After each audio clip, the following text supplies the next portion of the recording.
महाराष्ट्र में भी विधानसभा चुनाव होने हैं, इसको लेकर समाजवादी पार्टी ने भी खुद ताल ठोक दी है। खुद पार्टी सुप्रीमो अखिलेश यादव ने प्रचार की कमान संभाली है।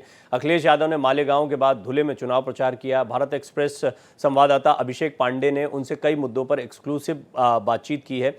देखिए, अखिलेश यादव का स्टेक खासतौर पर अगर महाराष्ट्र के लिहाज से देखा जाए तो अबू आजमी से भारत एक्सप्रेस की एक्सक्लूसिव बातचीत हुई। उस बातचीत में स्पष्ट था कि इस बार वो हरियाणा वाली गलती ना करे, बार बार वो कह रहे थे, और इशारा ये था कि हरियाणा में समाजवादी पार्टी को कोई स्टेक नहीं दिया गया, वहाँ उनकी वैसी पकड़ नहीं थी। लेकिन ये बात सही है कि महाराष्ट्र में अबू आजमी के नेतृत्व में समाजवादी पार्टी की कुछ हैसियत देखने को मिलती है, और उनको जो सीटें मिली हैं उस पर वो अच्छा प्रदर्शन करने के लिए अखिलेश यादव खुद जुटे हुए हैं। उन्होंने क्या कहा आप भी सुनिए।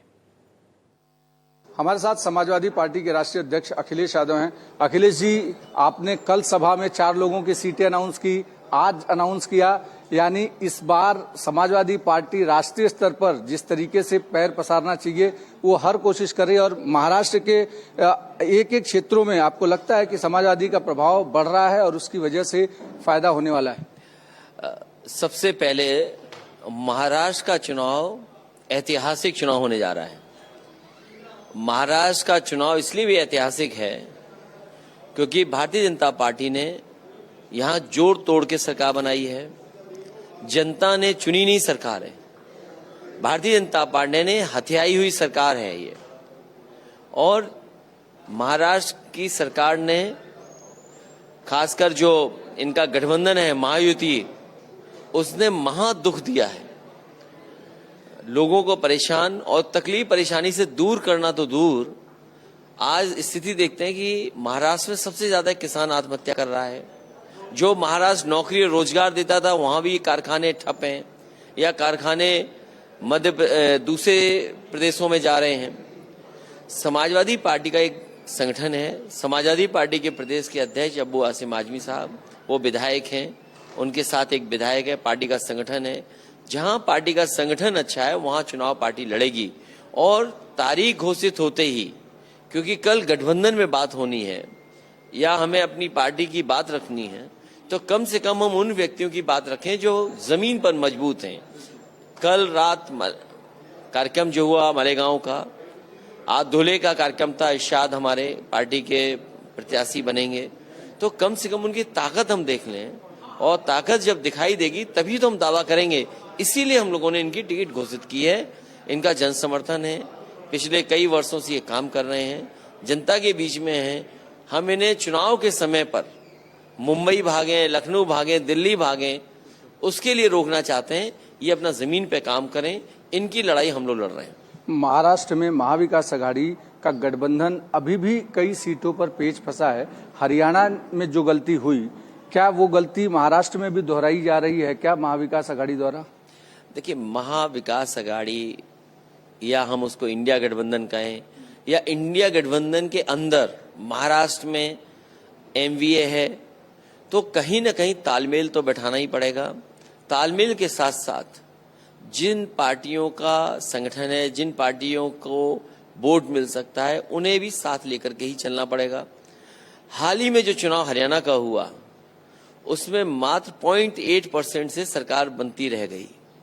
मुझे उम्मीद है कि भारतीय जनता पार्टी जिस तरीके से काम करती है उसको देखते हुए महाविकास आघाड़ी जो गठबंधन है वो सभी दलों को साथ लेकर के काम करेगा। आज आपका स्वागत जो है वो बुलडोजर के पर से फूल बरसाए गए। आपने मंच पर भी एक शब्द इस्तेमाल किया कि ये बुलडोजर अलग अलग प्रदेशों में, मतलब उत्तर प्रदेश में भय का कारण बन रहे हैं, यहाँ पे फूल बरस रहे हैं। उत्तर प्रदेश की सियासत में इस समय इनकाउंटर चल रहा है, बुलडोजर से घर तोड़े जा रहे हैं। सरकार कह रही है जीरो टॉलरेंस पर हम काम कर रहे हैं। ये जीरो टॉलरेंस ही जीरो हो गई इनकी, और उसी की वजह से ये घटनाएं हो रही हैं। इनके जीरो टॉलरेंस की पॉलिसी इनके अधिकारियों की वजह से और शासन की नीयत की वजह से ये जीरो हो गई है, और उसका परिणाम यह है कि गरीब लोग भुगत रहे हैं।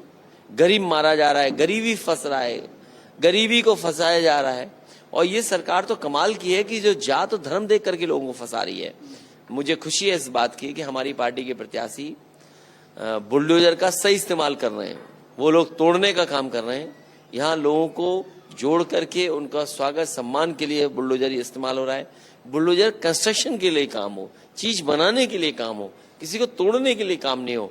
और ये जो नेगेटिव पॉलिटिक्स है, जो नेगेटिव नैरेटिव है भारतीय जनता पार्टी का, ये भारतीय जनता पार्टी इसी में उलझ करके पहले लोकसभा हारी थी, इस बार महाराष्ट्र हारेगी, उसका दिल्ली की सरकार भी हटेगी। एक आखिरी सवाल अखिलेश जी अयोध्या को लेकर है कि अयोध्या में आपकी सीट जीतने के बाद से मिल्कीपुर जो है वो बहुत ज्यादा चर्चा में, आपने बार बार इस बात की जिक्र किया कि लोग बात है उसमें भारतीय जनता पार्टी को हारना है। पहले भी अयोध्या हारे थे, फिर अयोध्या हारेंगे और फिर बाद में भी अयोध्या हारेंगे।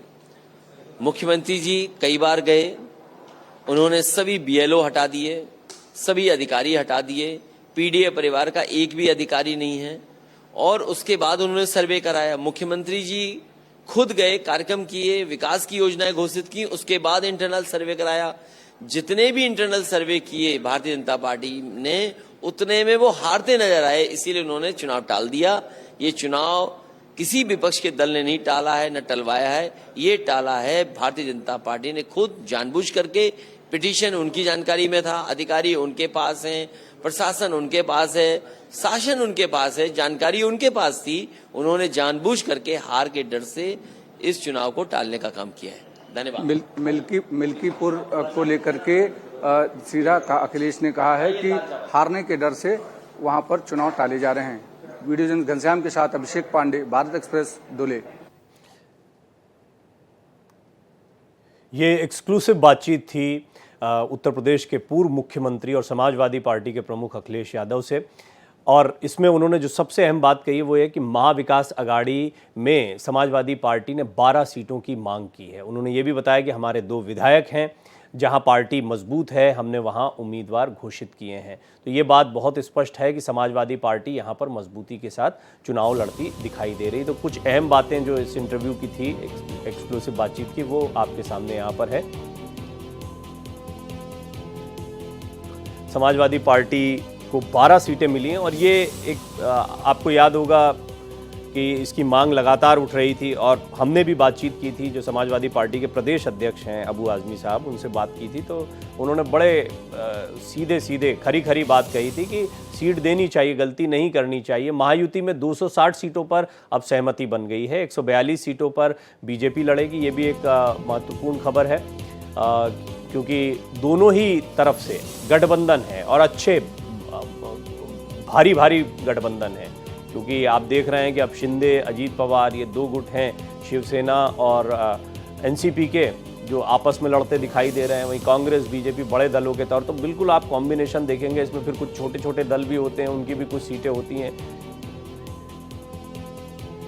मेरे सहयोगी अभिषेक आपको ज़्यादा जानकारी देंगे, वो लगातार चुनाव पर नज़र बनाए हुए हैं। अखिलेश यादव से भी अभी आपने उन्हें बात करते हुए सुना है।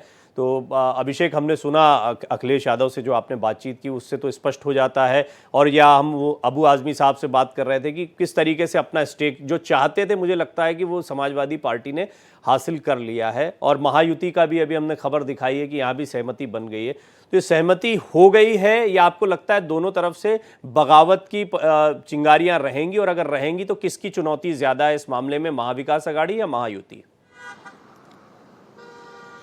देखिए, सबसे ज्यादा चुनौती महायुति यानी एनडीए से ज्यादा यूपीए की रहेगी, जिसे इंडिया अलायंस कहते हैं। इंडिया अलायंस की चुनौती इसलिए है क्योंकि समाजवादी पार्टी ने अपने 5 प्रत्याशी घोषित कर दिए। जिस समाजवादी पार्टी को 2 सीटें मिलने की उम्मीद जताई जा रही थी और महाविकास अघाड़ी के तमाम सारे जो प्रमुख घटक दल थे, उन्होंने कहा था कि स्ट्रेंथ के हिसाब से सीटें मिलेंगी और समाजवादी पार्टी को 2 सीटों से 3 सीटों तक संतोष करना पड़ेगा। उस समाजवादी पार्टी ने अपनी 5 सीटें घोषित कर दी, यानी कहीं न कहीं उन्होंने अपना तेवर दिखा दिया। अखिलेश यादव ने बातचीत के दौरान ये भारत एक्सप्रेस से साफ कर दिया कि जहां जहां उनकी जीतने की संभावना है, उम्मीद ज्यादा है, वहां पर हमने उनकी ताकत देखी है और ऐसे में हम ताकत के आधार पर अपने उम्मीदवार घोषित कर रहे हैं। इससे साफ है कि अभिषेक, ये 12 का फिगर तो उन्होंने रख दिया क्योंकि हम देखते हैं बार्गेन में सबसे बड़ी बोली पहले लगा दो, बट एक्सपेक्टेड क्या है? उन्होंने ये 5 घोषित किए तो वो 5 ही चाह रहे हैं या इससे ज्यादा सचमुच चाह रहे हैं? जो 12 कह रहे हैं उसको सचमुच वो उतनी तवज्जो दे रहे हैं? देखिए 12 उन्होंने एक एक्सपेक्टेड फिगर रखा था कि 12 तक मिलनी चाहिए, हाईएस्ट फिगर है।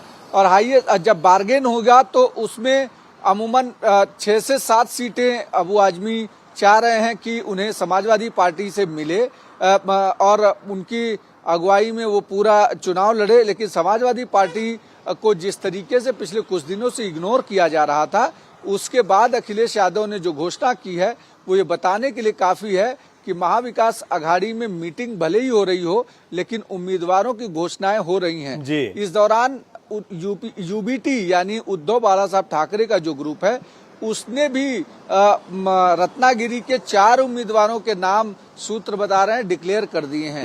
और तो 4 एक तरफ सीटों को बैठकों का उन्होंने दौर फाइनल चल कर रहा है, दिया दूसरी कि तरफ ये नाम भी जो है दनादन पार्टियां, क्योंकि वो अपना स्टेक चाहती हैं तो वो घोषित करती जा रही है। अभिषेक, ये महत्वपूर्ण खबर है, इस पर पल पल का अपडेट आपसे लेते रहेंगे। फिलहाल बहुत बहुत शुक्रिया आपका।